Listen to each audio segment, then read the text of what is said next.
தலையெழுத்தை மாற்றும் சக்தி வாய்ந்த முருகன். நீங்கள் முருகனின் சோதனை காலத்தில் இருக்கிறீர்கள் என்றால் இந்த பொதுநலம் வீடியோவை இன்று முருகன் தான் உங்கள் கண்ணில் காட்டியிருக்கிறார். முருகன் 9 கிரகங்கள் 27 நட்சத்திரங்கள் சேர்ந்து அவருடைய ஒரு பக்தனுக்கு கர்ம சோதனை கொடுத்தாலும் அதை முருகர் மாற்றுவார். ஏனென்றால் படைக்கும் தொழிலை முருகர் செய்ததினால் அதில் என்ன நடக்க வேண்டும், எப்படி நடக்க வேண்டும் என்ற அனைத்தும் முருகனுக்கு தெரியும். ஆதனால்தான் தன்னுடைய பக்தர்களுக்கு கடலை போல் அள்ளி அள்ளி கொடுக்கிறார். ஒருவரின் கர்மா எவ்வளவு மோசமாக இருந்தாலும் தன்னை நாடி வந்த உடனேயே சோதனையை அள்ளி கொடுத்து விடுவார் முருகன். அந்த சோதனை எப்படி இருக்கும் என்றால் நீங்கள் தாரை தாரையாய் கண்ணீர் விட்டு அழுவீர்கள். கண்ணீர் வந்தால் என்ன அர்த்தம்? உங்கள் கர்ம வினைகள் கரைகிறது அந்த கண்ணீரின் வழியாக. அந்த சோதனையை கொடுத்து கொடுத்து உங்கள் கர்மா தீர்ந்த பின் முருகன் நீங்கள் கேட்ட அனைத்து வரங்களையும் அள்ளி அள்ளி கொடுப்பார். அதிலும் ஒரு இடம் உள்ளது.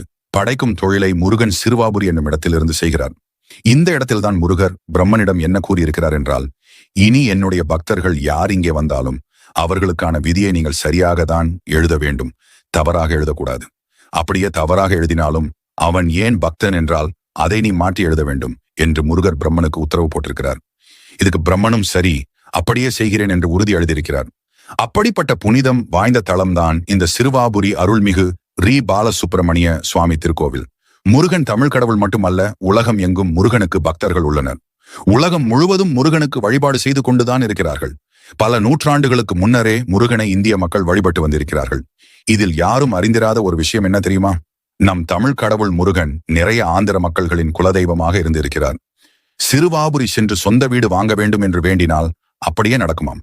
இந்த சிறுவாபுரி முருகன் கோவிலுக்கு நீங்கள் வாழ்வில் ஒரு முறையாவது போக வேண்டும் என்று சொல்லி கமெண்டில் ஓம் முருகா என்று சொல்லவும். கோவிலின் முகவரி வேண்டும் என்றால் கமெண்டில் சொல்லுங்கள், ஓம் முருகா.